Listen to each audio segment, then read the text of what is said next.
Assalamualaikum warahmatullahi wabarakatuh. Innal hamdalillah nahmaduhu wa nasta'inuhu wa nastaghfiruh wa na'udzu billahi min shururi anfusina wa sayyiati a'malina. May yahdihillahu fahuwal muhtadi wa may yudlil falan tajida lahu waliyyan mursyida. Asyhadu an la ilaha illallah wahdahu la syarika lah wa asyhadu anna Muhammadan 'abduhu wa rasuluhu alladzi la nabiyya ba'dah. Wa qala Allah Subhanahu wa ta'ala, ya ayyuhalladzina amanu taqullaha haqqa tuqatih wa la tamutunna illa wa antum muslimun. Ya ayyuhalladzina amanu taqullaha wa qulu qawlan sadida yuslih lakum a'malakum wa yaghfir lakum dhunubakum wa man yuti'illaha wa rasulahu faqad faza fawzan 'azima. Ya ayyuhan nasu taqu rabbakumul ladzi khalaqakum min nafsin wahidah wa khalaqa minha zawjaha wa batha minhuma rijalan katsiran wa nisaa wattaqullaha alladzi tasaaluna bihi wal arham innallaha kana 'alaikum raqiba.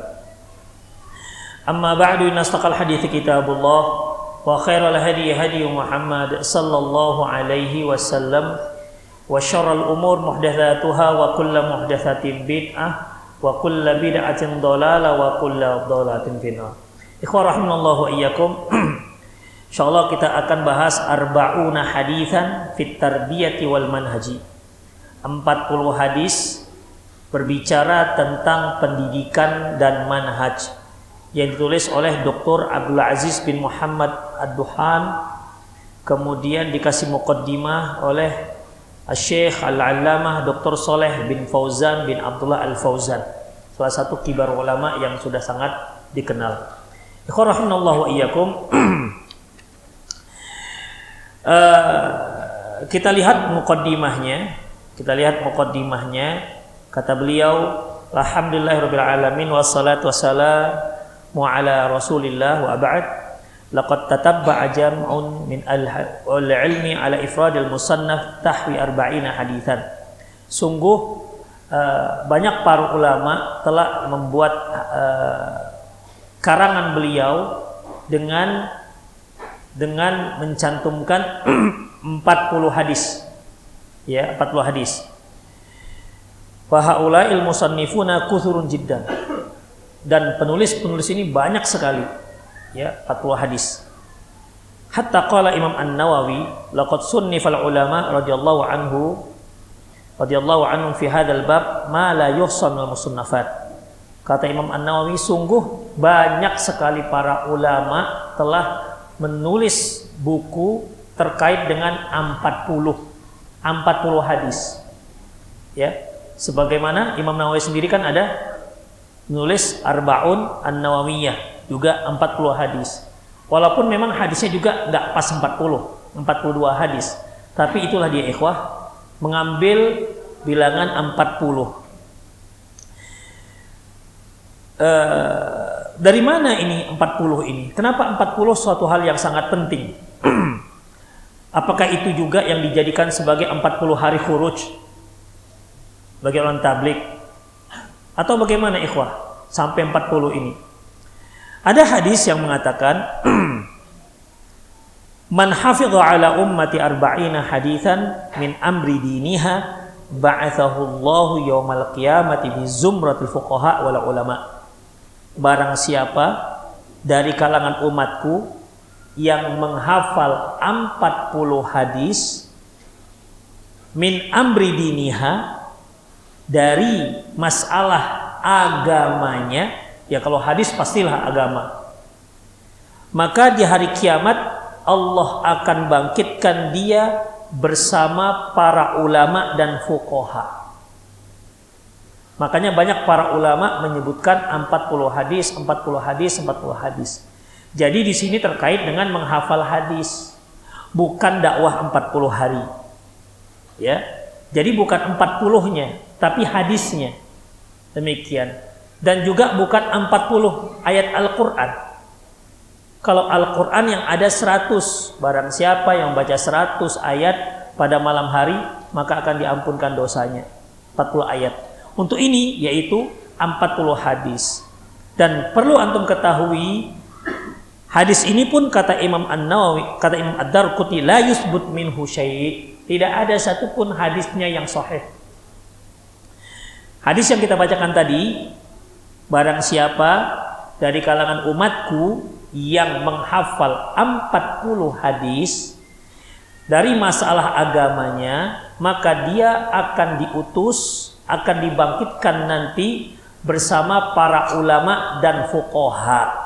Tapi hadis ini pun hadis yang dhaif, tidak bisa untuk diamalkan. Ya, tidak bisa dijadikan sebagai sandaran untuk dijadikan amalan. Memang ikhwah sebagian ulama ada yang menyebutkan bahwasanya boleh melaksanakan hadis-hadis, mengamalkan hadis yang dhaif selama tidak dhaif sekali. Itu pun memang khilafiyah dengan para ulama. Mungkin Allahu a'lam bissawab, mungkin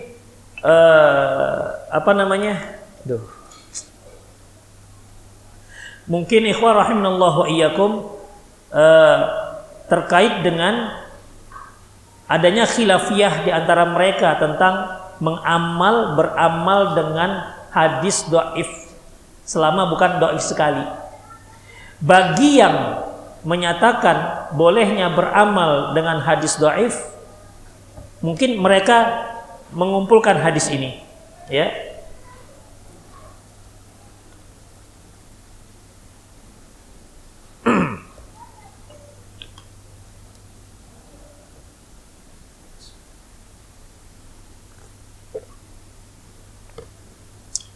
Insyaallah enak ayatnya. Mengumpulkan hadis ini ikhwah, 40 hadis. Dan kalaupun tidak hadis ini diamalkan, maka menghafal hadis bukanlah suatu hal yang tercela. Silahkan hafal hadis sebanyak-banyaknya, kalaupun kita tidak mengkaitkan dengan 40, maka hafallah sebanyak-banyaknya. Jangan sampai kita nyatakan boleh mengamalkan hadis ini, akhirnya apa? Akhirnya satu hadis pun tidak dihafal. Itu ikhwah. Akhirnya satu pun hadis tidak ada yang kita hafal. Itu pun adalah satu, apa itu? Innamal a'malu binniyah. Ya kan? Itu dia. Itu pun enggak lengkap hadis dihafal. Demikian ikhwah rahimanallahu iyyakum. Baik. Wa qala an-Nawawi ittafaqal huffaz ala annahu hadisun dhaifun wa in kathurat turuquhu. Sepakat para penghafal hadis bahwasanya hadis ini dhaif walaupun jalur periwayatannya banyak. Jadi mereka juga mengatakan ini hadis dhaif. Walaki al-Imam an-Nawawi rahimahullah dzakara anna al-ulama ittafaqu ala jawazil amali bil hadis dhaif. Tapi Imam An-Nawawi menyatakan bahwasanya para ulama sepakat bolehnya mengamalkan hadis dhaif min fadailil amal, dari masalah-masalah fadilah amal. Dan ini juga kurang tepat. Imam An-Nawawi mengatakan sepakat. Kalau khilafiyah ada, tapi kalau dikatakan sepakat, maka seluruh ulama harus sepakat. Kalau ada satu ulama saja yang nggak sepakat, berarti nggak boleh dikatakan kesepakatan para ulama. Kemudian ikhwah rahimanallahu wa iyyakum, summa qala, kemudian dia mengatakan wa ma'a hadza falaysa i'tibari 'ala al-hadis. Begitupun saya tidak berpegang dengan, bersandarkan dengan hadis ini, tapi saya berpegang dengan hadis bal ala qauli fi hadis sahih, tapi berpegang dengan hadis sahih liyuballighu syahid minkumul ghaib. Hendaklah orang yang menyaksikan menyampaikan kepada orang yang tidak hadir. Hendaklah orang yang menyaksikan, orang yang mendengar hadis, sampaikan kepada orang yang tidak hadir. Artinya ketika seorang mendengar hadis kemudian dia menyampaikan, tentu kan dia harus hafal. Minimal redaksi hadis, minimal makna daripada hadis. walaupun dia tidak sampai hafal. Tetapi apabila dia hafal, maka itu akan lebih baik. Jadi keumuman hadis Rasulullah SAW, liyuballighu syahid minkumul ghaib, hendaklah kalian yang hadir sampaikan hadis dariku kepada orang yang tidak hadir. Berarti gak akan mungkin dia sampaikan kalau tidak dia hafal minimal apanya? Makna hadisnya. Kemudian ikhwah, demikian juga sabda Nabi sallallahu alaihi wasallam, "Naddarallahu imra'an sami'a maqalati fa wa'aha fa addaha kama sami'aha." Allah Subhanahu wa taala mencerahkan wajah seseorang yang mendengar ucapanku, lantas dia fahami dan dia sampaikan kepada orang lain persis sebagaimana yang dia dengar. Nah, ini kalau ini hafal. Kalau ini berarti hafal lafaznya. Ya, demikian ikhwah. Jadi baik berapapun hadisnya sampaikan. Ya. Kalau bisa redaksinya persis sama sebagaimana redaksi yang disampaikan oleh Rasulullah. Ya, kalau bisa 40 hadis ini kalau kita hafal, kita sampaikan kepada orang lain, maka termasuklah dalam ini. Dan darallahu imru'an, Allah mencerahkan wajah seorang hamba. Kemudian ikhwah, di sini penulis menyebutkan ada beberapa perkara di mana para ulama menyebutkan 40 hadis tapi dengan berbagai pembicaraan. Ada yang terkait dengan isi matan, terkait dengan isi hadis, seperti arba'un fi dalailit tauhid, 40 hadis yang menunjukkan masalah tauhid. Arba'una hadisan ala madhabi ahli sunnah, 40 hadis terkait dengan mazhab ahli sunnah. Ini nama buku ini.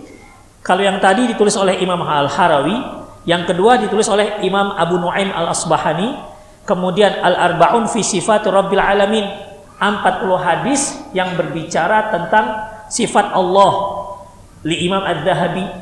Kemudian Arba'un fil hasi al-jihad, 40 hadis yang mendorong kita untuk berjihad, li Imam Ibnu Katsir, ditulis oleh Ibnu Katsir. Kemudian Al-Arba'una fi istina'il ma'ruf, 40 hadis dalam melakukan kebaikan, oleh Al-Mundiri.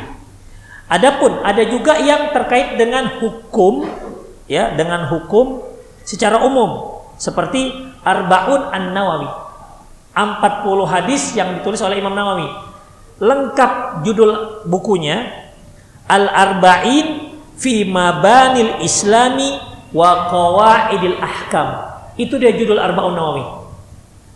40 hadis terkait dengan pondasi-pondasi Islam dan dasar-dasar hukum.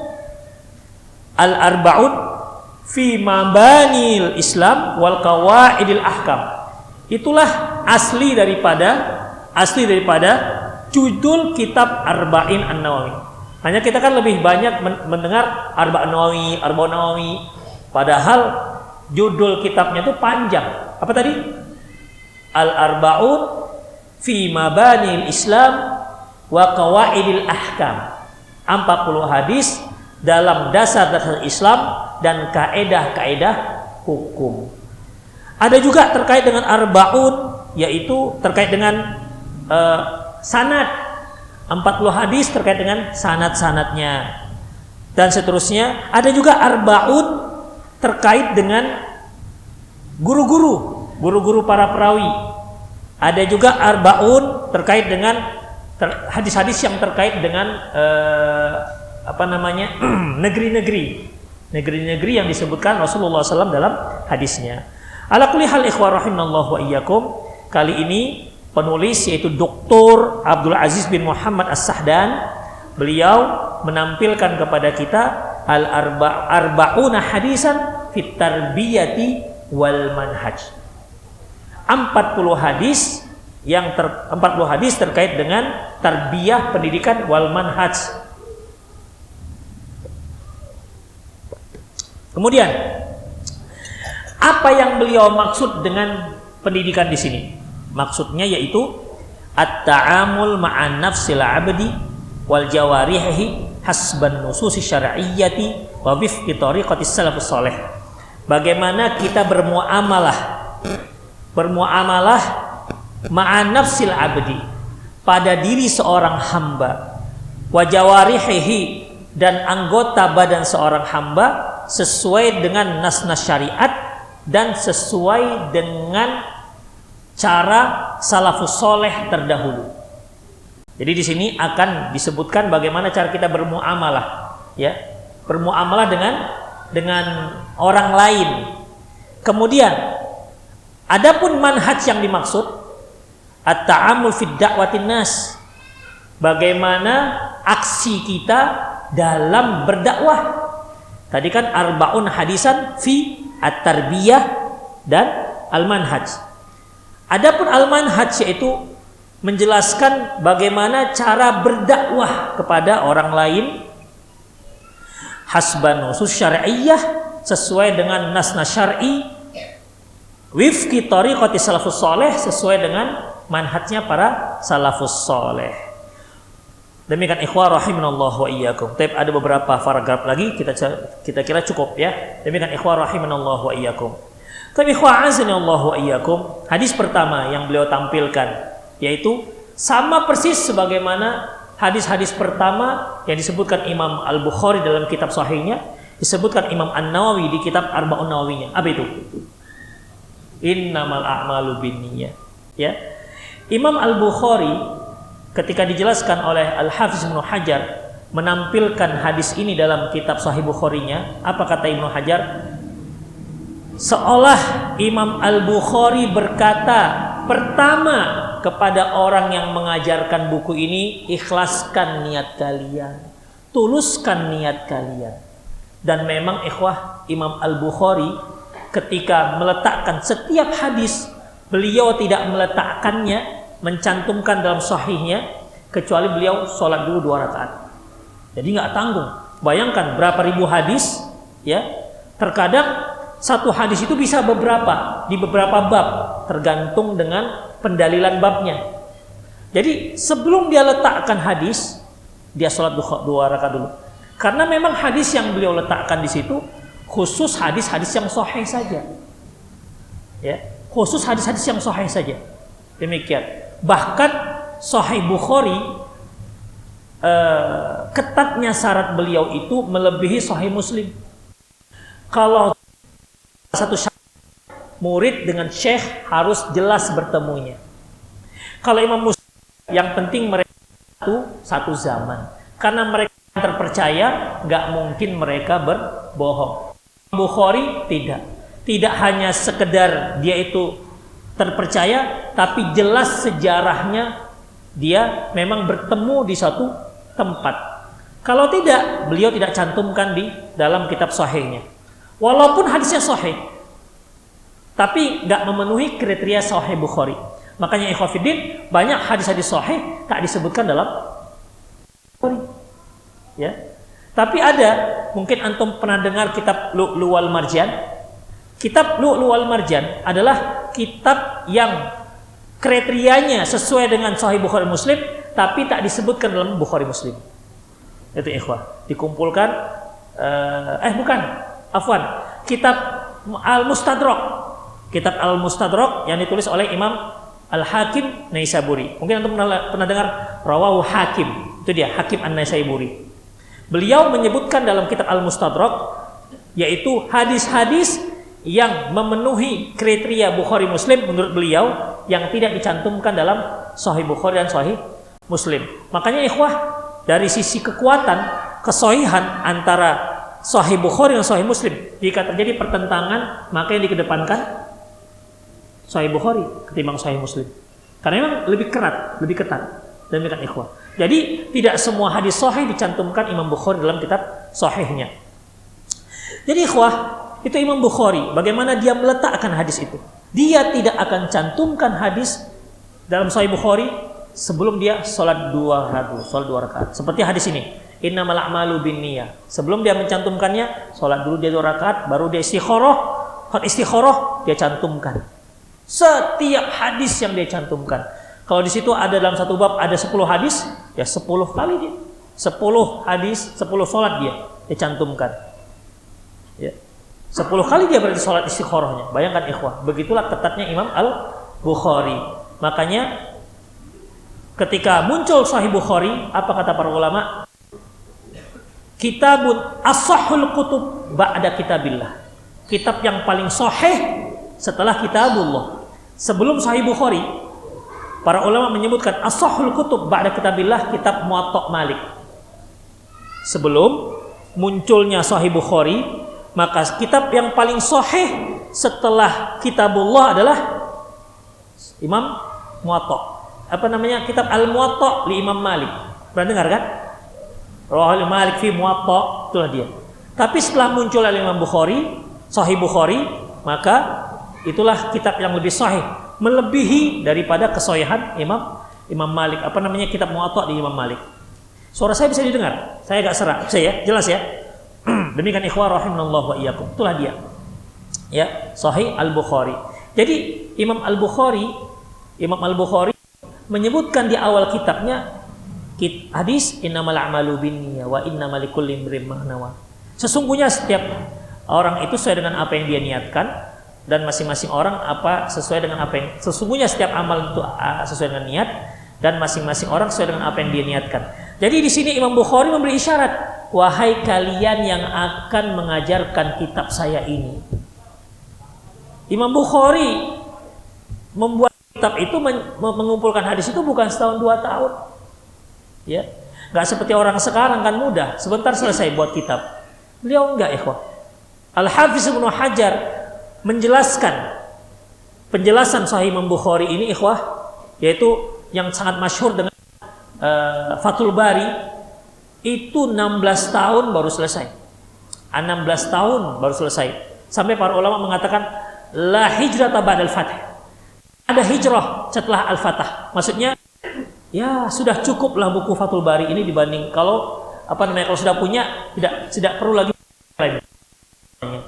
Demikian ikhwah. Jadi di sini Imam Bukhari mengatakan, sebelum kalian mengajarkan buku ini, dan wahai kalian talabul ilmi, sebelum kalian belajar buku ini, luruskan niat kalian. Luruskan niat kalian. Demikian juga ini hadis yang pertama. Seolah penulis mengatakan, wahai para ustadz yang mau mengajarkan buku ini, wahai para syekh, para ustadz, para kiai yang mau mengajarkan ini, luruskan niat kalian. Kalian juga yang mau belajar, luruskan niat kalian. Memang betul-betul mau belajar, bukan sekedar mengisi waktu kosong, daripada bingung, daripada galau di rumah, yang mendingan dengar pengajian, begitu. Mendingan, ya tapi bolehlah ya, daripada dia nonton TV, ya kan? Daripada goes, bagus mana? Goes mau belajar ya? Karena bapak-bapak ini Masya Allah, waktu weekendnya tuh goes atau mancing. Demikian ikhwah. Lebih rindu dia dengan ikan sepat ketimbang istrinya kadang-kadang. Ikhwah rahimanallahu wa iyyakum. Dalam masalah ini ikhwah, jadi di sini penulis buku ini menyebutkan, mengisyaratkan, ikhlaskan niat kalian. Memang betul-betul mau belajar. Memang benar-benar ingin buku ini. Demikian ikhwah. Nah, kalau yang itu mau duduk-duduk dengar aja. Nyatat enggak, gimana?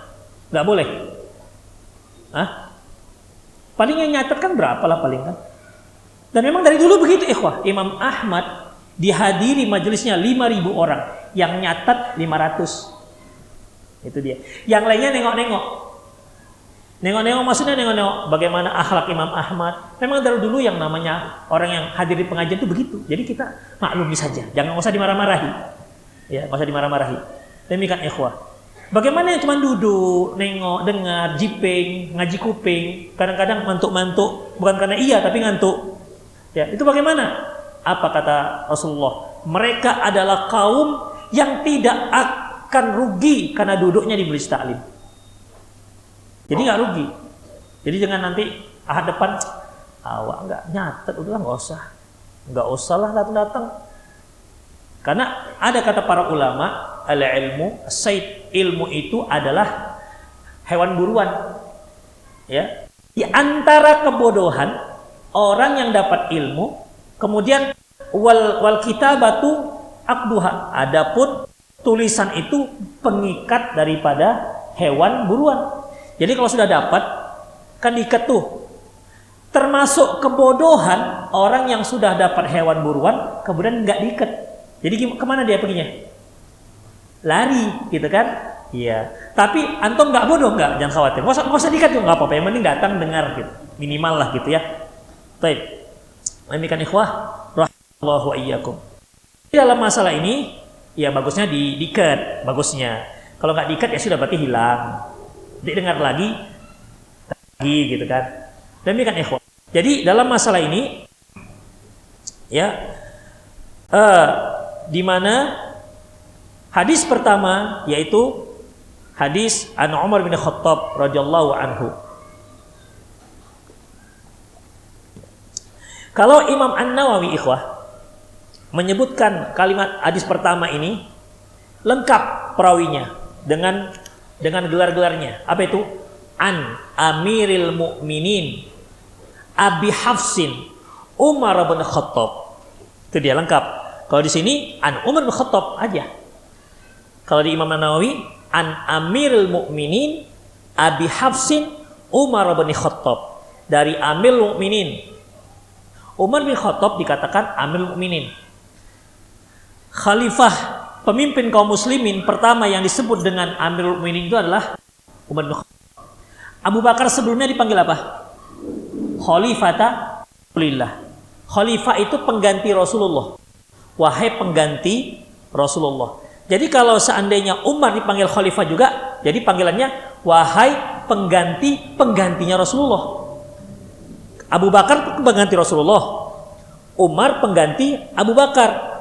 Berarti nanti Umar dipanggil ya khalifati Rasulillah. Terlalu panjang. Ya, terlalu panjang.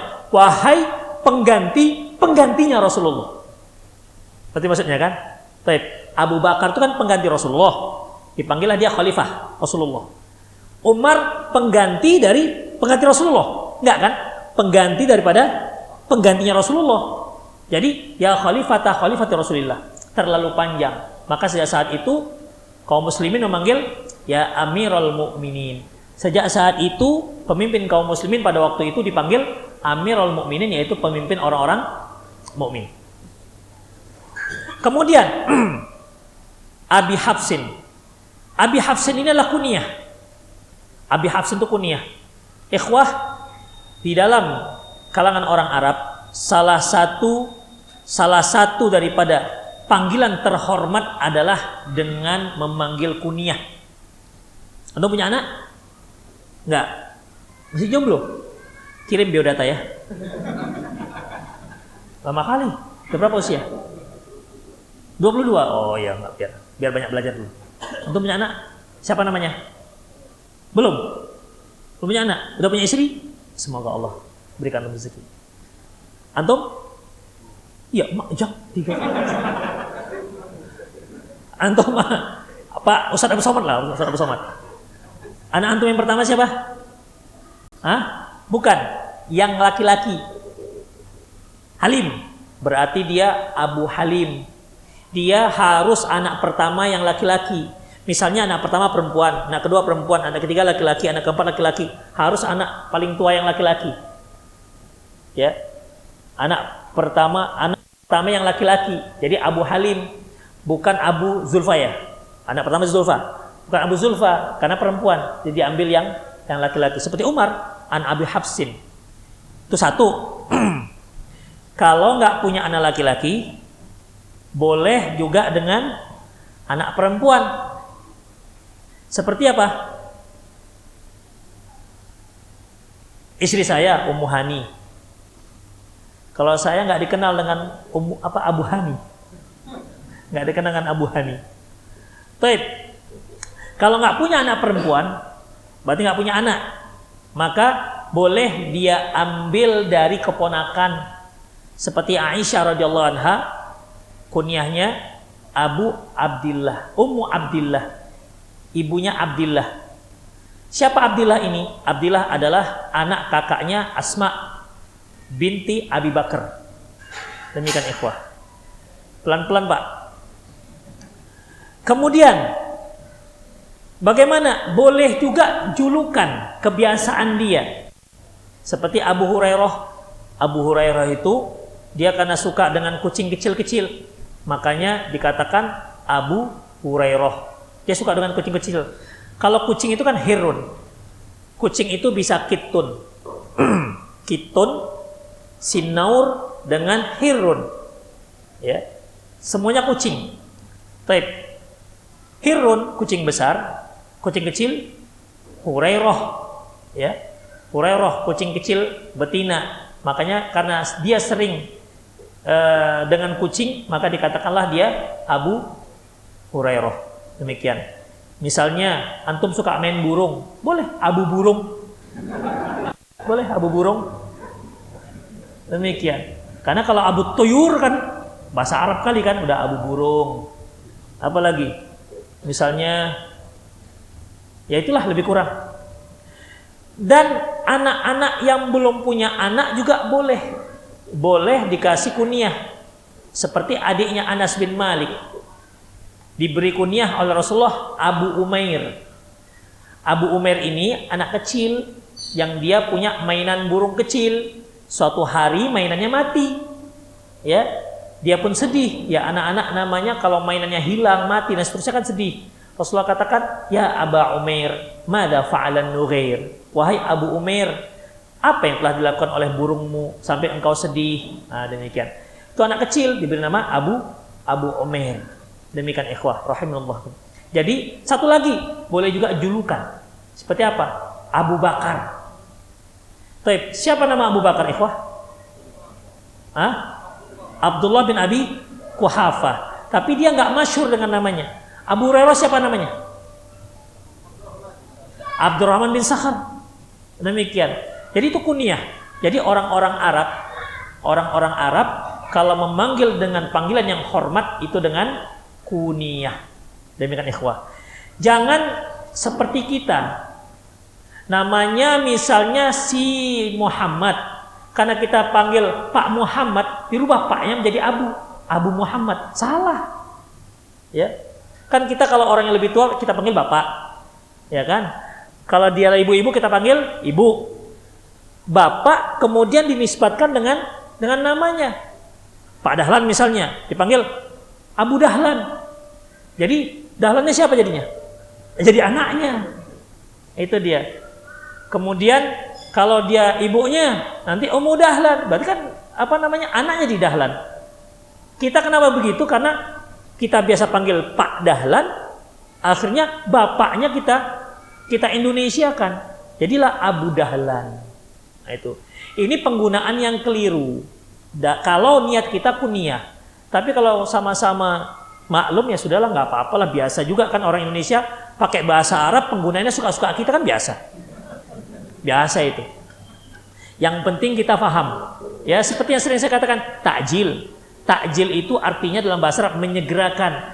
Sampai di kita maknanya lemper tahu isi, bakwan untuk makanan buka puasa, ya kan?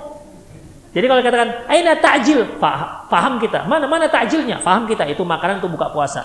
Tapi ketika nanti antum Mekah, aina takjil? Apa takjil, aina takjil? Tak cocok. Demikian, ya. Tapi kalau antum mau pergi ke hotel, nggak tahu jalan, antum katakan pada polisi ihdinas siratal mustaqim, masih paham mereka. Ya, masih paham mereka. Itulah ikhwah rahimanallah wa iyyakum. An Abi Habsin an Amir bin Habib bin Khattab radhiyallahu anhu. Terkadang sahabat ada radhiyallahu anhuma, ada radhiyallahu anhu. Ya kan? Adapun radhiyallahu anhuma, ikhwah, apabila dia dan bapaknya itu sahabat. Tapi kalau hanya dia sendiri yang sahabat, maka radhiyallahu anhu. Seperti Umar bin Khattab. Khattabnya kafir. Makanya dia adalah radhiyallahu anhu, bukan radhiyallahu anhuma. Contoh radhiyallahu anhuma Abdullah ibnu Abbas. Karena Abdullahnya sahabat, Abbas ayahnya juga sahabat. Abdullah ibnu Umar. Abdullahnya sahabat, Umarnya juga sahabat ayahnya. Demikian ikhwah rahimanallahu wa iyyakum. Abdurrahman bin Abi Bakar. radhiyallahu anhuma. Kenapa? Abdurrahmannya sahabat, Abu Bakar juga sahabat. Demikian ikhwah. Ya. Tapi kalau dia perempuan apa? Radhiyallahu anha. Demikian ikhwah. Baik. Qala Rasulullah sallallahu alaihi wasallam, Rasulullah sallallahu alaihi wasallam bersabda, "Innamal a'malu binniyah." Sesungguhnya innamal a'malu binniyah, sesungguhnya setiap amalan itu disertai dengan niat. Ikhwah, perlu kita ketahui, niat itu dalam bahasa Arab yaitu al-qasdu. Al-qasdu yaitu tujuan, maksud. Al-maksud, maksud itu dari bahasa Arab masuk ke Indonesia dan alhamdulillah penggunaannya sama seperti Indonesia. Kita menggunakan kata-kata maksud yaitu sama dengan digunakan oleh orang Arab. Misalnya kalau kita mau melamar seorang gadis, kita datang ke rumahnya, tentu bapaknya mengatakan apa maksud tujuan Ananda, kan begitu. Maksud tujuan sama. Itu pengulangan. Maksud bahasa Arabnya, tujuan artinya. Demikian. Supaya lebih mantap kan? Apa maksud dan tujuan serta niat Ananda? Nah, dua tiga itu, sama aja itu. Ya.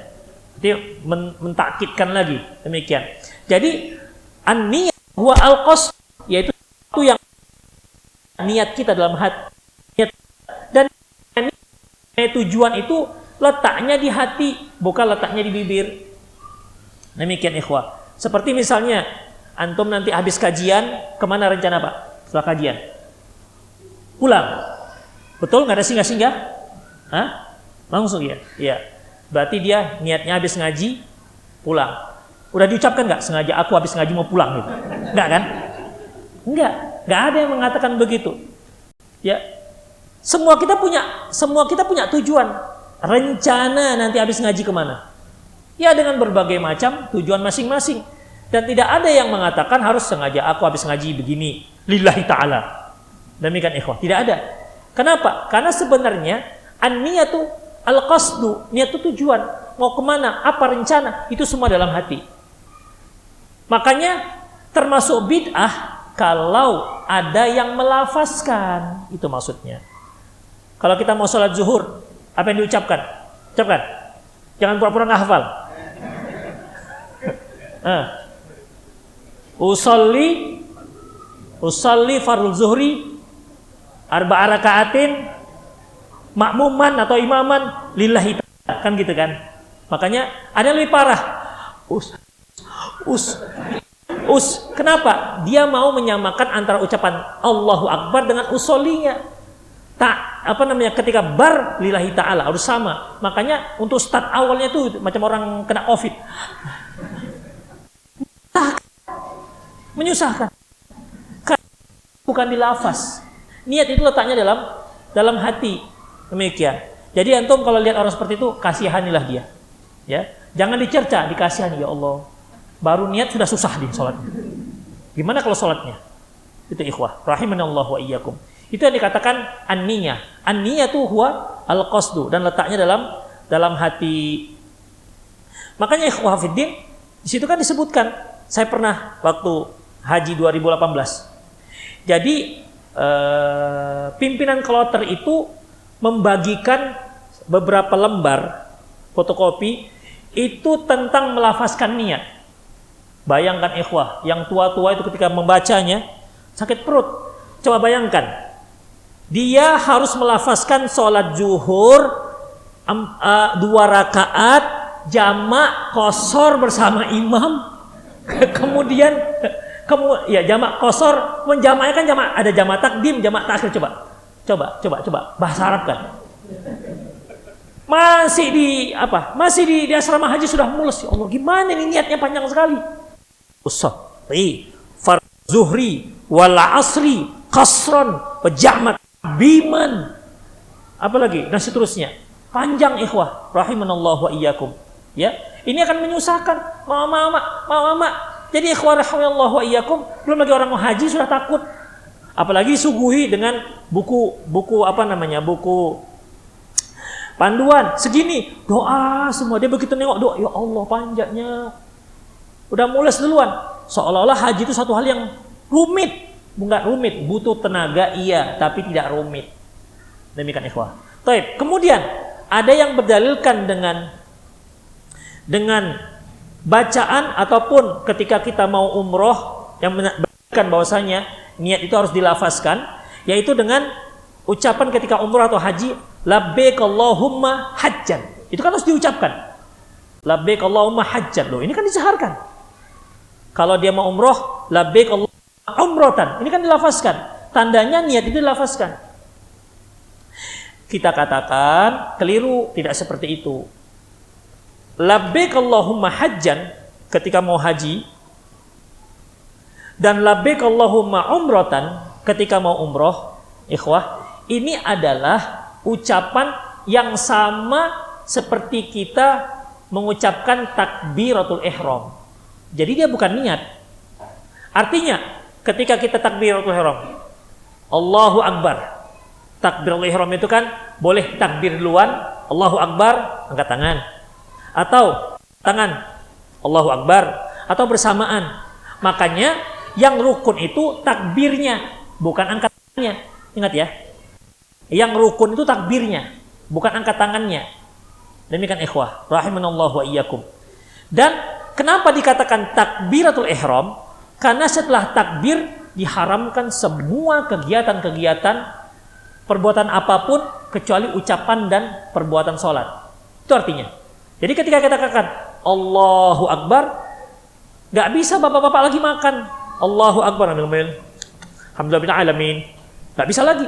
Nggak bisa lagi ngomong. Nggak bisa lagi ibu-ibu sambil Allahu Akbar lantas masih goreng lele. Nggak bisa lagi. Kenapa? Sudah diharamkan. Semua diharamkan. Kecuali ucapan dan perbuatan sholat. Makanya dikatakan takbiratul ihram. Demikian ikhwah. Makanya salat itu adalah definisinya yaitu ibadatun makhsusatun tahrimuha takbir wa tahliluha taslim. Yaitu ibadah khusus, pengharamannya takbir dan penghalalannya salam. Jadi ketika kita Allahu Akbar, haram semua apapun yang kita lakukan kecuali ucapan dan perbuatan salat, terkecuali juga kalau ada yang penting. Misalnya lagi sholat, datang nyamuk, gatal kan atau diusir. Jangan mikir, kalau saya usir, ini bukan gerakan sholat, nanti batal. Enggak, usir aja. Boleh, ya, boleh. Karena Rasulullah SAW ketika beliau sholat, pernah Aisyah, dia lagi di luar, sementara pintu terkunci dari dalam. Kemudian Rasulullah maju 2 langkah, buka pintu, mundur. Demikian, boleh. Padahal sedang sholat dan tidak membatalkan sholatnya.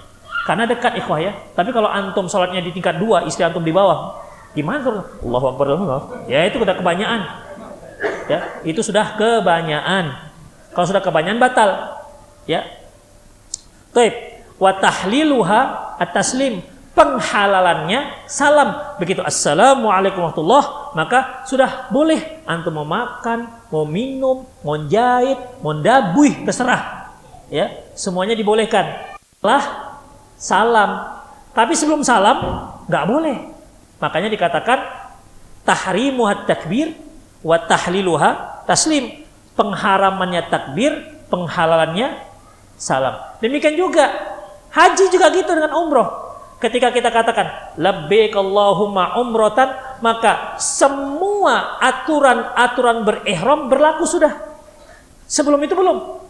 Ya, kalau sudah labbaik Allahumma umrotan berarti sudah siap pakaian ihramnya, tidak boleh potong kuku, tidak boleh potong rambut, tidak boleh menikah, tidak boleh misalnya melamar anak orang juga nggak boleh. Mentang-mentang dia naik bus Mekah Madinah kan ada 6 jam, Pak cocok tuh Pak, lamarlah Pak, mumpung kita lagi di perjalanan. Jadi labbaik Allahumma labbaik, dek nggak bisa begitu, ya nggak dibolehkan. Demikian ikhwan, diharamkan. Kapan bolehnya? Setelah tahallul. Ya setelah dia tawaf, dia sa'i, tahallul, baru kembali dibolehkan pakai pakaian biasa, pakai wangian, mendekati istri dan lain-lainnya. Itulah di ikhwah rahimanallahu wa iyyakum. Baik. Jadi kalau dikatakan menjaharkan niat, dalilnya adalah labbaik Allahumma umratan, itu keliru. Itu bukan niat. Itu adalah sama seperti takbiratul ihram. Bisa dipahami ikhwah? Suara saya jelas ke belakang? Jelas. Oke, alhamdulillah. Baik. Innamal a'malu binniyah. Berarti amalan itu disertai dengan niat. Wa innamal likulli imri'in ma nawa. Setiap orang sesuai dengan apa yang dia niatkan. Wa rahimanallahu wa iyyakum. Perlu kita perhatikan bahwasanya innamal a'malu, sesungguhnya setiap amal itu disertai dengan niat. Amalan ini baik amalan hati maupun amalan perbuatan dan ucapan. Innamal a'malu binniyah, sesungguhnya setiap perbuatan itu disertai dengan niat.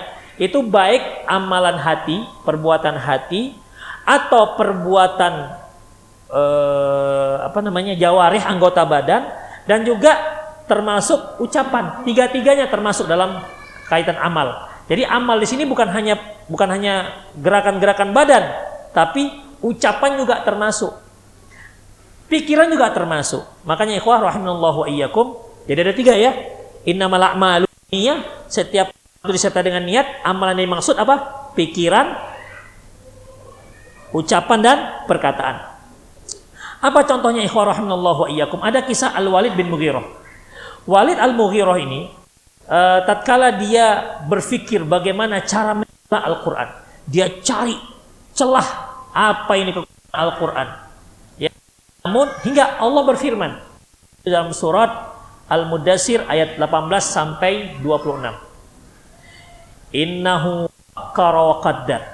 Sesungguhnya dia telah memikirkan dan menetapkan. Maksudnya Al-Walid bin Mughirah, dia ingin mencari kejelekan-kejelekan Al-Qur'an. Kata Allah, innahu fakkara wa qaddar. Kan dia cari itu. Innahu fakkara, Allah katakan dia telah berfikir, wa qaddar, telah menetapkan. Faqutila kaifa qaddar, dan celakalah bagaimana dia telah menetapkan.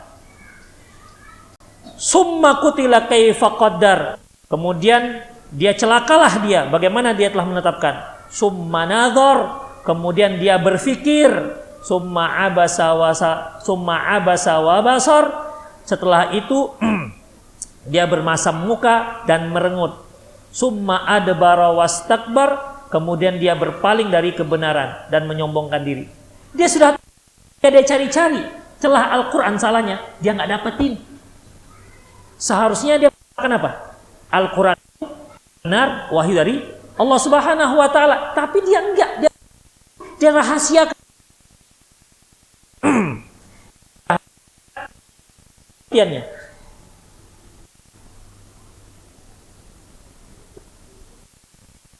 Dia rahasiakan hasil penelitian. Makanya marah Allah Subhanahu wa taala. Ya. Makanya faqutila kaifa qaddar. Maka celakalah dia. Apa yang telah dilakukan?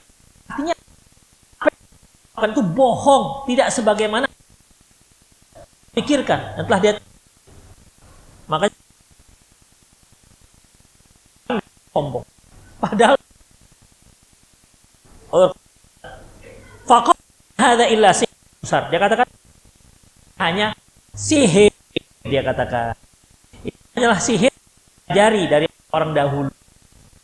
Tetap sangat menyesatkan, yang berbeda dari hasil yang telah dia dapati.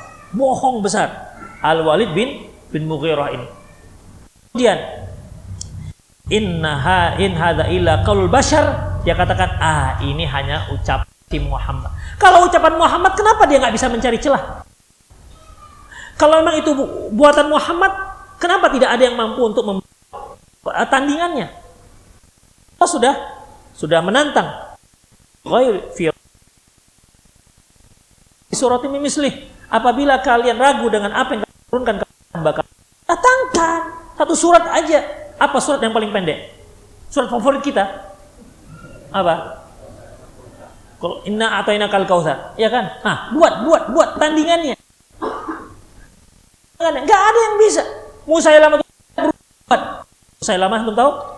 Jadi yang nabi palsu. Apa katanya? Buat saya dapat wahyu dari Allah. Apa itu? Al-fil, gajah. Wa ma adraka mal fil. Tahukah kalian apa itu gajah? Udhuru kabir wa anfau tawil.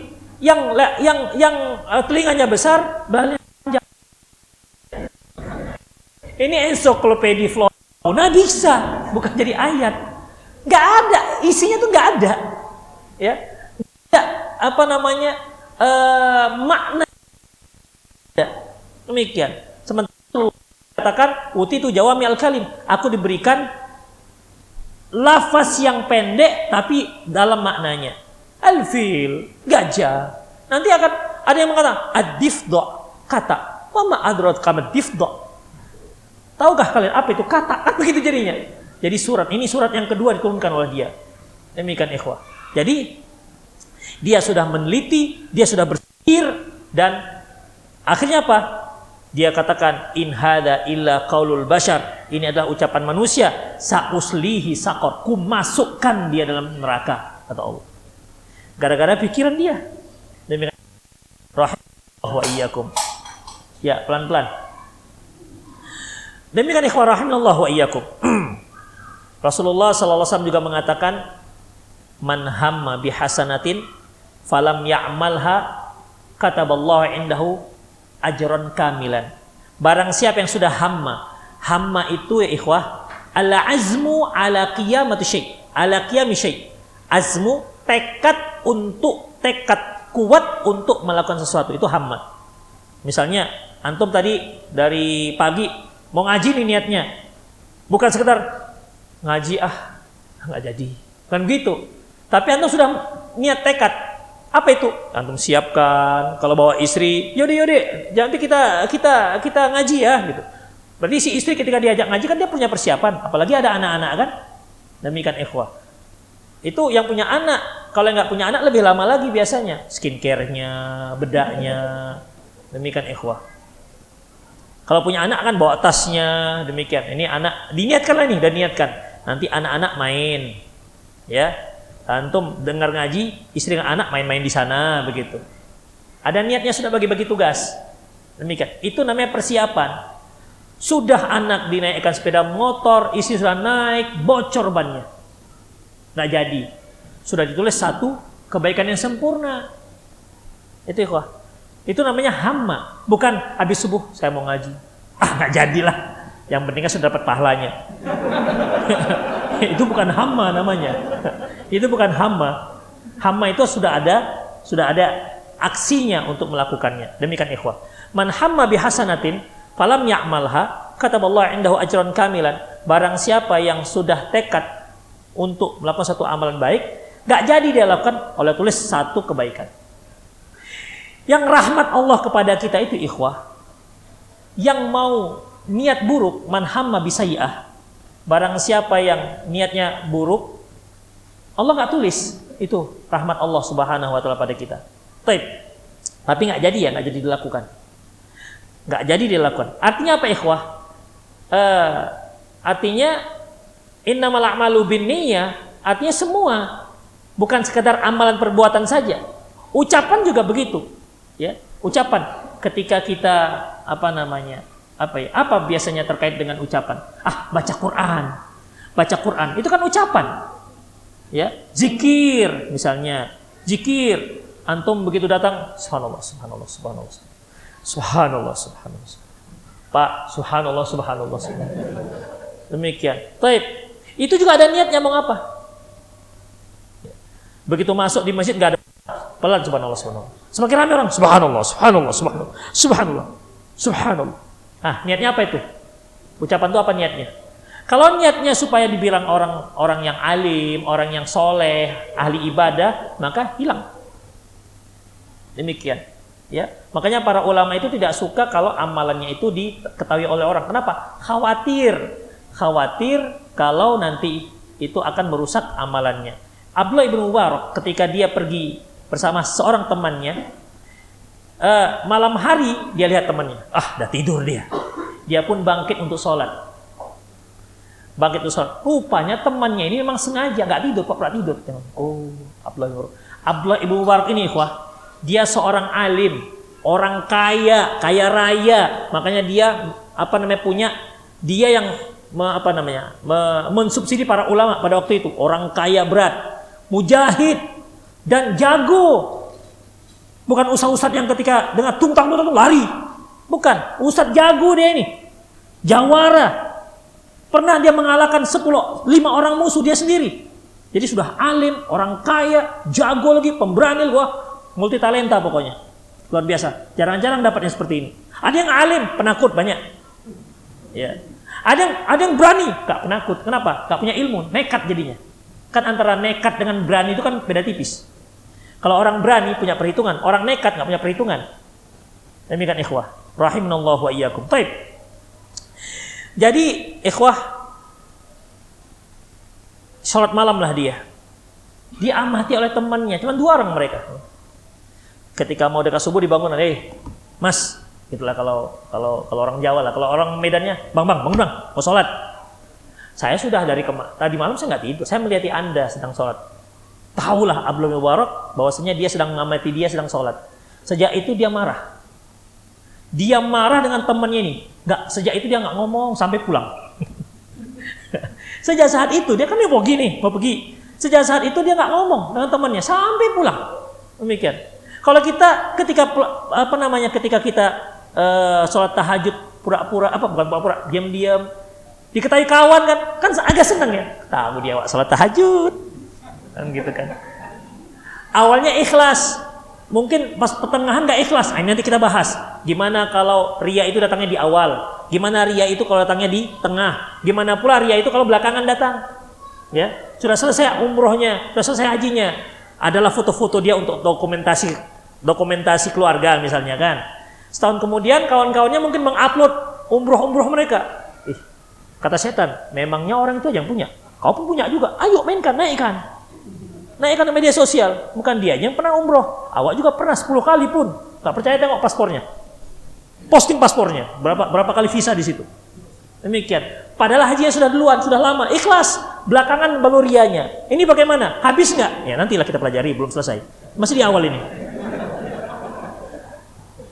Ikhwah rahimanallahu wa iyyakum. Jadi dalam masalah ini ikhwah, innamal a'malu binniyah. Sesungguhnya setiap amal itu dengan niat. Wa innamal likulli imri'in ma nawa. Sesungguhnya masing-masing orang itu sesuai dengan apa yang dia niatkan. Termasuk pikiran ikhwah, termasuk pikiran, yaitu ketika alladzina yadhkuruna Allah qiyaman wa qu'udan, mereka yang berzikir pada Allah qiyaman wa qu'udan, berdiri dan duduk, wa yatafakkaruna fi khalqis samawati wal ardh, dan dia berfikir tentang kebesaran Allah yang telah menciptakan langit dan bumi. Rabbana ma khalaqta hadza batila. Ya Allah, Engkau tidak ciptakan ini dengan sia-sia. Ada pahala nggak dia? Ada, padahal mikir.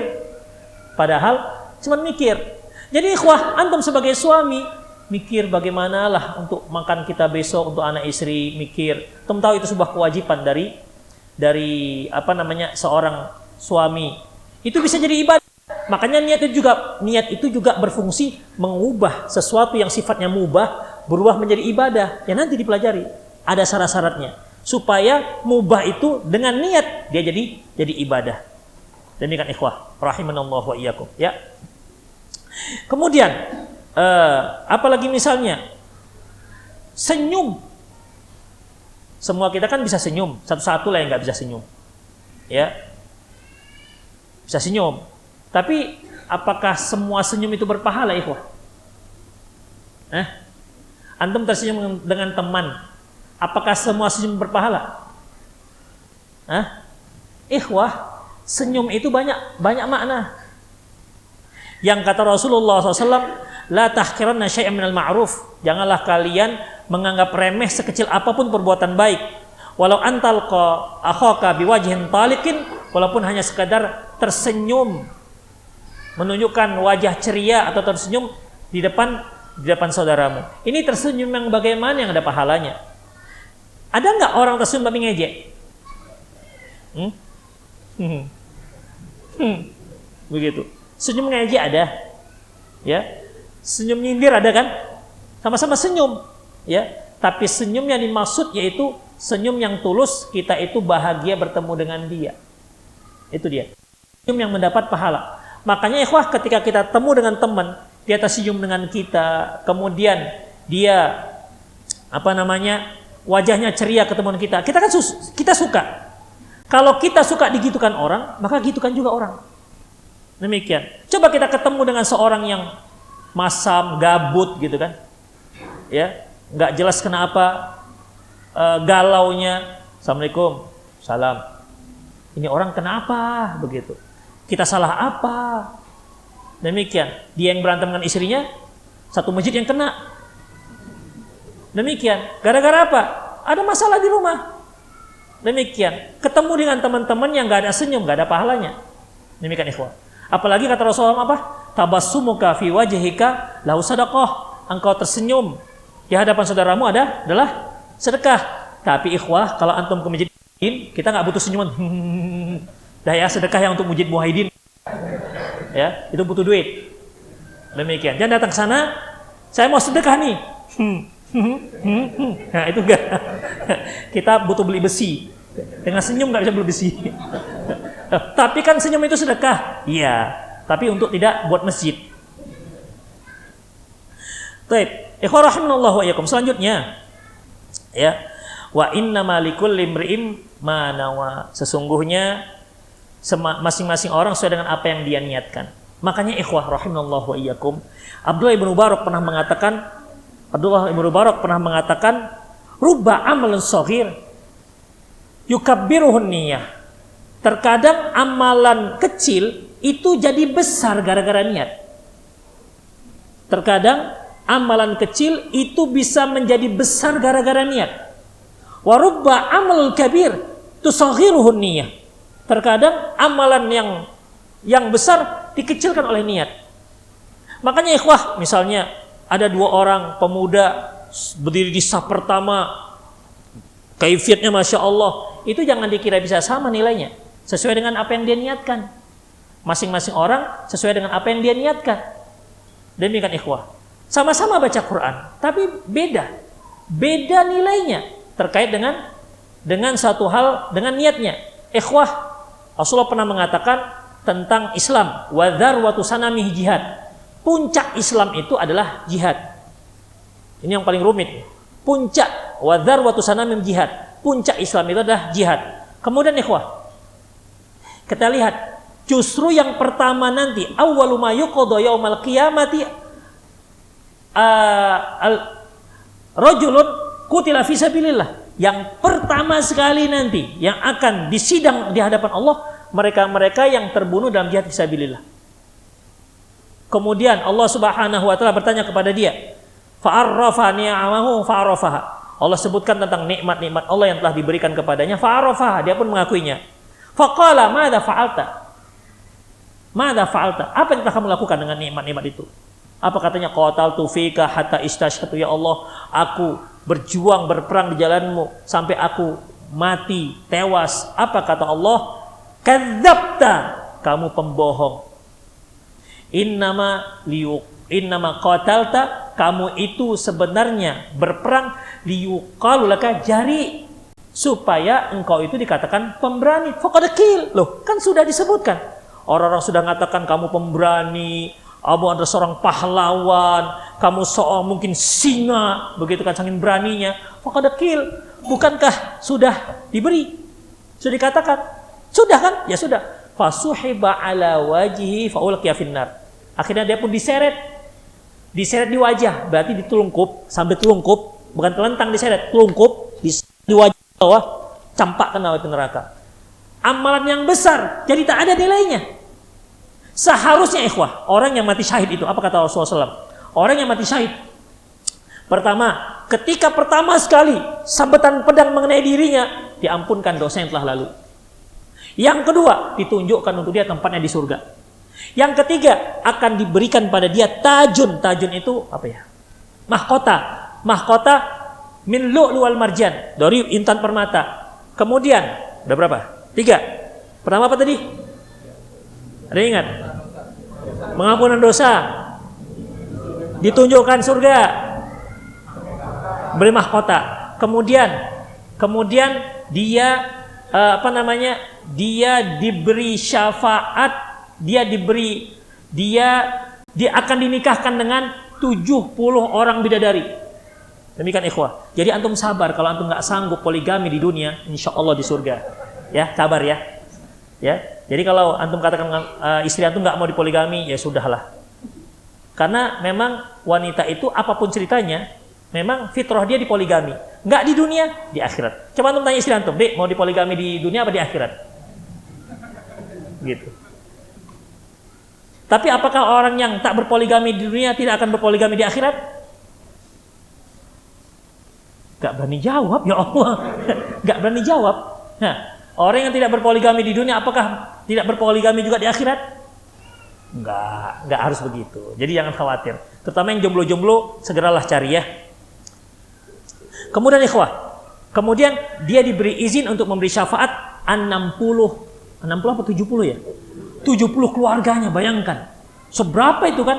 Kita punya istri oke lah, istri 4, anak segala macam. Oh enggak sampai 70. Mungkin dah cucu-cucu, paman-paman, kakak-kakak kita masuk semua surga. Itu ikhwah. Itu seharusnya dia dapati. Tapi apa kejadiannya ketika niatnya rusak? Tak dapat satu pun, tapi malah dapat apa? Neraka. Itulah dia ikhwah. Yang kedua, yang di sidang apa itu ya? Yaitu orang alim. Demikian, orang alim. Dia katakan aku itu belajar dan mengajar karena engkau, kata Allah enggak, kamu bohong, kamu mengajar agar orang mengatakan kamu alim, kamu seorang qori, seorang hebat, dai sejuta ummahat. Demikian, sejuta umat dan ummahat. Kemudian wah sudah dikatakan, ya kan? Itu yang kamu inginkan kan? Ya sudah, campakkan ke dalam api neraka. Makanya ikhwah, untuk menjadi tenar itu gak mudah. Resikonya banyak. Supaya tenar, enak kan? Kan enak kalau kita berada di satu kampung, ujung jalan bertanya, Ustadz Fulan tak tahu. Oh sana, kan senang kita kan? Kalau antum pergi ke Pakam misalnya, kenalan Fulan, oh itu ketua kami itu. Nah, kan kenal kan? Suka gitu kan? Oh iya. Ustadz, Pak Ketua, kami kemarin ke Pantai Cermin. Bapak kan bisa mencirim kan? Iya. Kami bilang Bapak, kenal orang mencirim, hebat juga Pak. Insyaallah, cuman astagfirullah. Gaya lah kan? Ada demikian ikhwah. Ya, kita famous itu senang. Kita sebagai manusia kalau ikut hawa nafsu senang. Tapi banyak ancamannya ikhwah. Banyak ancamannya. Ya. Makanya para ulama kita mengatakan asyuhratu naqamun. Terkenal itu merupakan satu hal yang menjadi musibah besar. Wa kullun yurid, semuanya mau. Wal khumulu nikmatun, tidak terkenal itu nikmat. Wa kullun ya'bah, tapi semua enggak mau, kepinginnya terkenal. Makanya hati-hati juga. Jadi kalau kita ingin dikatakan supaya ini ustadz segala macam selesai, itu yang diinginkan, masuk neraka. Yang terakhir, donatur. Yang sering ngasih sedekah, yang sering ngasih infak, yang sering ngasih bantuan. Ditanya dengan cara yang sama. Dia katakan, saya telah memberi gini-gini segala macam, karenamu ya Allah. Enggak, kamu tuh bohong. Kamu melakukan itu dikarenakan agar orang mengatakan kamu itu sebagai orang yang dermawan. Campakkan api neraka. Padahal ikhwah, kan 3 ini bisa berkembangnya Islam. Pertama mujahid, ya kan? Dia yang ekspansi menyebarkan Islam dengan pedang. Yang kedua seorang alim. Orang alim ini fungsinya apa? Dia mempertahankan keaslian Islam. Kalau ada bidah masuk, tepis. Bidah masuk, tepis. Kenapa? Dia orang alim. Jadi orang alim itu dia yang mempertahankan, menjaga keautentikan Islam. Kemudian mujahid, dia yang menyebarkan dakwah melalui pedang. Demikian ikhwah. Karena kalau seandainya yang ditebarkan Islamnya sudah Islam bid'ah, untuk apa? Islam banyak khurafat dan syirik, untuk apa kan? Itu dia. Kemudian ini nyebarnya gimana? Kalau nggak pakai putih, pakai senyum aja bisa, senyum. Terbangun masjid gitu, bisa? Kan nggak bisa, iya kan? Ini 3 pilar ikhwah dalam menyebarkan dakwah. Memang tentunya dengan doa pada Allah Subhanahu Wa Taala. Tapi dari sisi dunianya 3 ini. Ini yang hebat-hebatnya ini ikhwah. Tapi gimana? Ini yang pertama masuk neraka. Itu dia. Ini pilarnya dalam mengembangkan Islam. Itulah ikhwah. Innamal a'malu binniyah wa innamal likulli imri'in ma nawa. Setiap orang itu sertai dengan niat Setiap amalan itu disertai dengan niat, masing-masing niat sesuai dengan apa yang dia niatkan. Insyaallah di pertemuan yang akan datang kita lanjutkan hadis ini. Hadis ini luar biasa, ikhwah. Kalau enggak karena luar biasanya enggak akan mungkin disebutkan di hadis pertama. Saking luar biasanya. Ya, berarti nanti kita lanjutkan ya syarah daripada hadis innamal a'malu binniyah. Kita belum bicara masalah wa innamal likulli imrin ma nawa. Itu sudah ya, wa innamal likulli imrin ma nawa faman kanat hijratuhu lidunya wa suibuha. Faman kana hijratuhu ilallahi wa rasulih, barang siapa yang hijrahnya untuk Allah dan Rasulnya, fa hijratuhu ilallahi wa rasulih, maka hijrahnya untuk Allah dan Rasulnya. Faman kanat hijratuhu lidunya usibuha. Barang siapa yang hijrahnya karena dunia dan akan dia dapati, awi imra'atin yang kihuha, atau seorang wanita yang dia nikahi, fa hijratuhu ila ma ilaih. Sesungguhnya dia hijrah sesuai dengan apa yang dia niatkan. Yang lebih dahsyatnya lagi, ikhwah, barang siapa yang hijrah karena dunia dan wanita. Wanita itu termasuk dunia enggak? Termasuk kan? Tapi disebutkan secara khusus. Memang hebat kali mama-mama ini. Luar biasa hebatnya mama-mama. Barang siapa yang hijrahnya karena dunia dan wanita. Wanita itu kan termasuk dunia. Tapi disebutkan secara khusus. Kenapa ini perempuan yang disebutkan secara khusus? Nantilah insya Allah kita bahas. Saksikan episode-episode berikutnya. Demikian. Aku qauli hadza wa astaghfirullah li wa lakum. Wassalamu muslimin innahu wal ghafurur rahim. Silakan jika ada yang mau bertanya. Fadhol.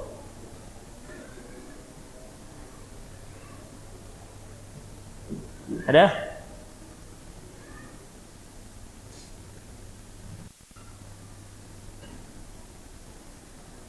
Ikhwah yang mau bertanya melalui 0813 600 600 61 silakan. Antum yang mau bertanya melalui WA ya, yang melalui WA silakan 0813 600 600 61. Sekali lagi ini nomor hanya untuk tanya jawab di kajian, setelah kajian, dan tidak melayani selain kajian. Silakan antum yang mau mungkin nggak punya kertas mau ditanya boleh melalui HP. Silakan kirimkan pertanyaan Anda di 0813 600 601. Silakan. Silakan ada yang mau langsung? Nggak ada. Di sini pemalu-pemalu orangnya, insyaallah ya.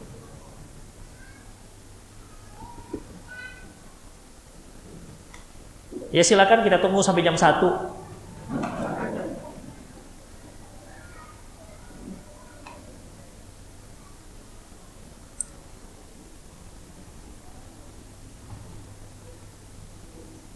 Ada? Baik, sepertinya ada yang masuk nih. Bagaimana hukumnya sholat berjamaah di rumah atau di ruangan sekolah bagi laki-laki? Ikhwan rahimanallahu wa iyyakum.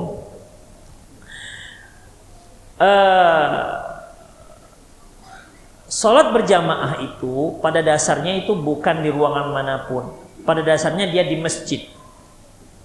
Ya, pada dasarnya di masjid. Namun terkadang pertimbangan mungkin sebuah perusahaan, dia berada di sebuah tower, tower. Masjid nggak ada di situ. Di sana hanya ada musola misalnya. Karena kalau dia ke masjid, ya tentu akan lama.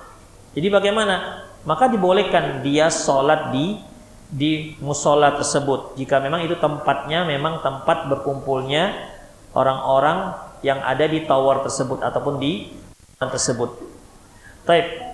Demikian juga sekolah, misalnya buatkan untuk sekolah itu ruangan, ya tempat sholat dari anak-anak. Kalau memang misalnya pesantrennya nggak begitu besar, kalau mereka dibiarkan jalan ke masjid, ya kita tahulah resiko anak-anak jalan ke masjid. Apalagi anak-anak SD, lasaknya kan minta ampun, gitu kan? Nanti sambil jalan ngambil rambutan, bisa aja itu, ya. Jadi dalam masalah ini dipertimbangkan, ya sudah, buatkan satu ruangan untuk mereka sholat, boleh kan?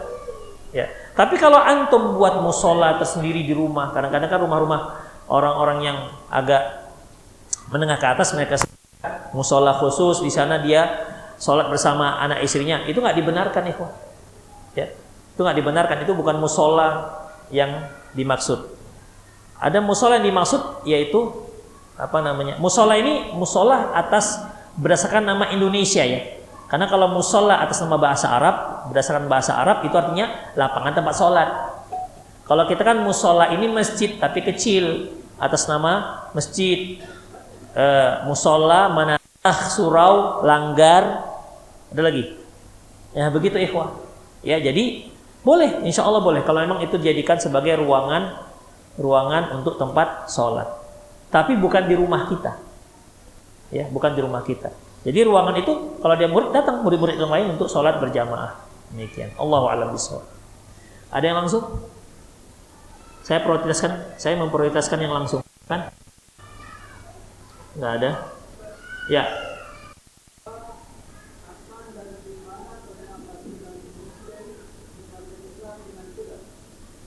Ikhwan rahimanallah wa iyyakum.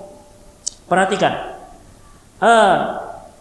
Apakah seorang muslim menyebarkan Islam dengan pedang?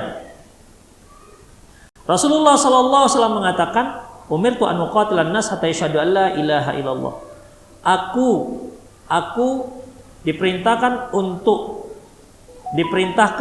untuk memerangi orang-orang hingga dia mengucapkan syahadat la ilaha illallah. Apakah maksudnya itu harus perang, memaksa mereka? Tentu tidak. Kenyataannya bukan itu maknanya. Kenyataannya bukan umirtu an uqatilan nas hatta yashhadu la ilaha illallah. Aku diperintahkan untuk memerangi umat manusia hingga mereka bersaksi tiada Tuhan, hingga dia bersyahadat lah kita katakan.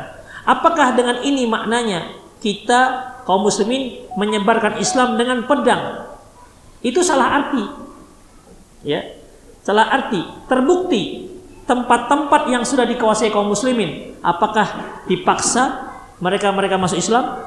Tidak. La ikraha fid din. Tidak ada paksaan dalam agama. Qad tabayyana rusydu minal ghayy. Sungguh sudah jelas perbedaan mana yang petunjuk dan mana yang kesesatan. Jadi ikhwah, setelah tempat itu ditaklukkan, kenapa tempat ini ditaklukkan? Karena tidak membolehkan dakwah Islam masuk. Tidak membolehkan dakwah Islam masuk. Kalau dari awal dakwah Islam boleh masuk, maka tidak ada peperangan. Makanya setelah dikuasai itu tempat, tidak ada satupun yang dipaksa. Tidak ada satupun yang dipaksa. Ya, yang masuk Islam silakan, yang nggak masuk Islam silakan. Makanya nggak ada gereja yang dihancurkan. Nggak ada.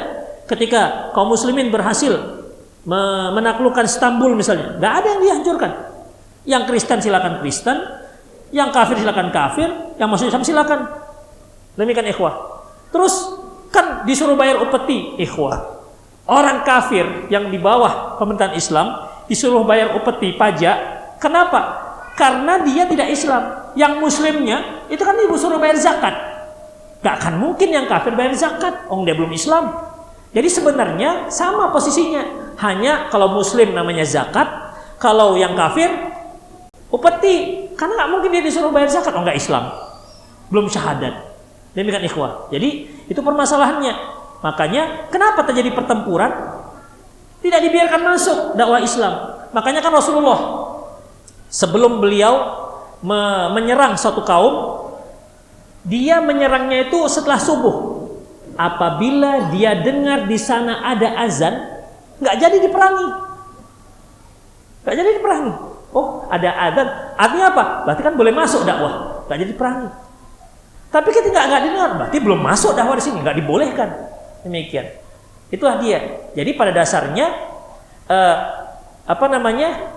dalam pelaksanaannya nggak seperti itu yang dilakukan oleh Rasulullah SAW. Jadi bukan kalau kita ambil zahir berarti kalian masuk Islam, kalau nggak kami bunuh, kan begitu jadinya. Ya, tidak seperti itu pelaksanaannya. Makanya Islam juga mengatakan la yanhaakumullahu 'anil ladzina lam yuqatilukum fid din wa lam yukhrijukum min diyarikum an tabarruhum wa tuqsitu ilaihim. Tidak mengapa kalian berbuat baik, kalian bersikap adil kepada orang-orang kafir yang tidak memusuhi kalian dan tidak mengusir kalian dari tempat kalian. Tidak apa-apa berbuat baik, berbuat adil. Makanya dalam Islam ketika orang tua kafir, apa kata Allah? Wa in jahadaka 'ala an tusyrika bi ma laysa laka bi ilmun fala tuti'huma. Kalau mereka berusaha untuk mengajak kalian untuk mensekutukan Allah, kamu tak punya ilmu tentang itu, fala tuti'huma, tapi wasahibuhuma fid dunya ma'rufah. Kalian harus tetap berbakti kepadanya. Jadi kalau emak antum misalnya dia murtad belum masuk Islam atau kafir, Kemudian pulang, antum tahu dia pulang ngaji. Nah, nanti pulang ngaji tolong belikan mama gula ya 2 kilo. Nggak bisa lah mak, mama kan kafir. Durhaka itu anak. Durhaka itu anak. Dosa dalam Islam. Mamanya kafir, walaupun mamanya kafir. Karena apa? Yang dia minta itu satu yang dibolehkan. Demikian, yang dimintanya itu satu hal yang dibolehkan. Kecuali kalau dia katakan nanti pulang nak, tolong singgah sempat souvenir orang Kristen, kemudian belikan mama salib ya. Nah, itu jangan. Tapi kalau minta beli gula, kemudian mama kafir, ya, ini salah. Tandanya begitu. Makanya ikhwah, dalam sejarah, sebutkan sejarah Islam ketika menguasai satu tempat kaum muslimin membantai. Tak ada satupun. Masuk Istanbul, nggak ada yang dibantai. Masuk Spanyol, nggak ada yang dibantai. Tapi sebutkan ketika daerah kaum muslimin dijajah ataupun dikuasai orang kafir, pembantaian semua. Jadi kalau ada yang mengatakan Islam itu radikal, kok membolak-balikan sejarah? Tidak ada sejarahnya, ikhwah. Tidak ada sejarahnya kaum muslimin ketika menguasai setempat kemudian dibantai yang nggak Islam. Nggak ada, nggak pernah terjadi. Tapi sebaliknya, sampai sekarang Muslim Rohingya baru-baru ini seperti yang beberapa tahun yang lalu di mana? Bosnia. Ini kan baru-baru dibantai. Coba sebutkan Indonesia membantai orang Kristen, membantai orang kafir. Mayoritas loh kita Islam di Indonesia. Nyaman mereka tinggal di sini. Kalau kita kumpulkan ludah kita ludahi mereka tenggelam. Tapi kan nyaman. Islam nggak begitu. Bahkan di Maluku sedikit mereka mayoritas membantai kaum muslimin kan di Maluku dulu. Demikian. Jadi kok tiba-tiba dibalik? Demikian itu. Itulah dia. Itulah sabar ya. Ini kalau saya kata takbir langsung ke atas bisa asap pedang nih. Tinggal diprovokasi sedikit jadi ini. Demikian ikhwah. Itulah Islam. Ya. Baik. Ada yang lain? Yang langsung? Ya.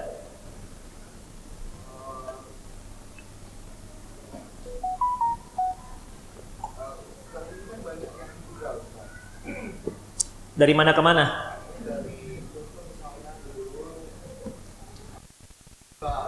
Ya.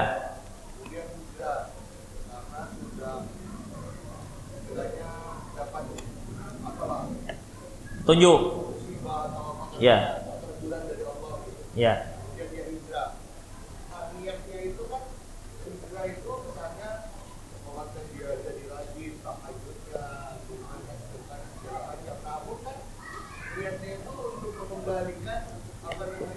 Kondisi dunia dia. Iya. Iya. Satu aja maksud yang pertama. Seolah macam ada yang kedua. Ikhwah, mengenai hijrah nanti kita bahas karena kan belum sampai. Ya. Baik, bagaimana dengan niat dia, ikhwah? Kan ada ini, ibu-ibu karena suaminya bawaannya mau poligami aja. Ya. Terus nggak kasih nafkah, banyak masalah. Akhirnya apa? Rajin ngaji. Harapannya suaminya bisa berubah. Ini juga niat yang kurang tepat. Kenapa? Karena memang Allah mengatakan at-thayyibun lit-thayyibin. At-thayyibatu lit-thayyibin wat-thayyibun lit-thayyibat. Laki-laki yang baik untuk perempuan yang baik. Perempuan yang baik untuk laki-laki yang baik. Al-khabithatu lil-khabithin. Wanita yang buruk untuk laki-laki yang buruk, wal khabithul khabithat, laki-laki yang wal khabithal dan laki-laki yang buruk untuk wanita yang buruk. Ikhwah, ini mereka adalah orang-orang yang memang niatnya baik. Dia takwa kepada Allah, ya. Memang untuk memperbaiki dirinya dahulu. Bukan niatnya untuk memperbaiki orang lain. Perbaiki dulu diri sendiri, kemudian harapannya boleh. Tapi pertama dulu akibatnya kalau seperti ini, ikhwah, orang yang niatnya pertama untuk dunia, hijrahnya, ketika dia nggak dapat niatnya gimana? Balik. Mama-mama, ibu-ibu yang tadi yang ngaji rajin, harapannya suami berubah, nggak berubah suaminya, baling, nggak yang ngaji lagi. Kenapa? Nggak berubah-ubah juga istri suamiku. Demikian. Kenapa? Niatnya pertama itu adalah harapan dunianya. Ini keliru, ya keliru. Jadi niat itu sangat penting dalam mempelopori setiap perbuatan kita. Karena itu juga terkait dengan istiqomah kita apa tidak. Kalau niatnya baling, niatnya kurang lurus, istiqomahnya nanti juga akan bermasalah. Demikian ikhwah. Makanya orang yang niatnya tulus, gak ada masalah apa kata orang sekitar. Demikian ikhwah. Dan kualitasnya sama. Ibadah dia ketika di rumah, ibadah dia ketika di masjid, ibadah dia ketika bersama-sama orang-orang yang soleh, ibadah dia ketika dia sendirian, gak ada masalah, gak ada perbedaan. Demikian, bagi dia gak ada masalah, tidak ada perubahan. Demikian ikhwah. Kalau kita coba, Bapak sekalian, mana lebih bagus baju yang kita pakai untuk sholat, ketika sholat di rumah atau ketika di masjid? Ke masjid. Ke masjid kan? Kalau kita di rumah kan pakai kain sarung, saset, gitu aja kan? Iya kan? Jadi begini-gini lah kain sarung itu. Tapi coba kalau kita ke masjid, lepatnya bagus, tengok mereknya di belakang dibuat, gitu kan? Rapi dia, lurus, nah gitu. Demikian, kayaknya wangi, beda. Jadi ikhwah rahimallahu wa iyyakum, itulah kualitas amalan kita. Makanya niat itu karena Allah, ya, niatnya karena Allah. Supaya apa? Supaya kita bisa istiqomah. Kalau yang awalnya niatnya karena nggak Allah, silahkan untuk diperbaiki niatnya. Demikian ikhwah, diperbaiki niatnya. Insya Allah Allah akan bantu. Walladzina jahadu fina lanahdiyannahum subulana. Adapun orang-orang yang jihad di jalan kami, berupaya di jalan kami akan tunjukkan jalan kami. Apakah di Saudi ada keturunan Nabi? Banyak. Cuman di Indonesia sih dari tarim aja, tarim.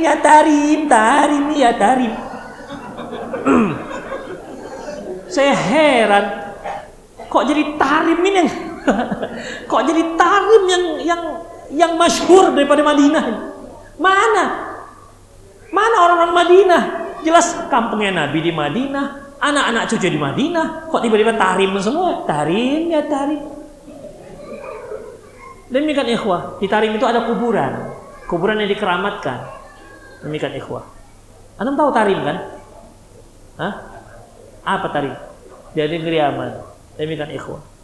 Itulah dia. Banyak sekali di sana keturunan Rasulullah. Tapi memang nggak ada dikatakan kalau Rasulullah Habib. Di Saudi itu semua dipanggil Habib. Habib, ta'al ya Habib. Gitu. Semuanya Habib dipanggil. Demikian. Semua dipanggil Habib. Artinya sayangku Habib. Semua dipanggil Habib. Demikian kita. Kita Habib ini khusus untuk keturunan Nabi. Dan ikhwah, man taqawwala alayya muta'ammidan falyatabawa maq'adahu minan nar. Barang siapa yang dusta atas namaku, tempatnya di. Jadi enggak mudah. Ya. Kalau Anda mengatakan Anda keturunan Rasulullah, cek dulu kebenarannya. Kalau masih samar-samar, mendingan tak usah. Kenapa? Ditempatkan di neraka. Itu dia. Jadi kalau samar-samar, oh kan dari Quraisy, ingat, tidak semua Quraisy dari Nabi. Abu Jahal Quraisy, Abu Lahab Quraisy. Jangan-jangan dia dari Abu Lahabnya kan, bukan dari nabinya. Demikian. Banyak ikhwah. Ubay bin Khalaf Ibn Abi Khalaf itu juga yang meninggal tokoh-tokoh Quraisy. Itu kan orang Quraisy semua yang meninggal pada perang Badar. Demikian. Coba dicek dulu lah sebelum katakan ana Habib. Demikian. Ikhwah, sudah jam 12:10. Saya kira itu saja kajian kita. Semoga bermanfaat. Aku qouli hadza wastaghfirullah li wa lakum wa lisal muslimin innahu rahim. Subhanakallahumma bihamdik asyhadu an la ilaha illa anta astaghfiruka wa atubu ilaik. Wa akhiru da'wana alhamdulillahi rabbil alamin. Assalamualaikum warahmatullahi wabarakatuh.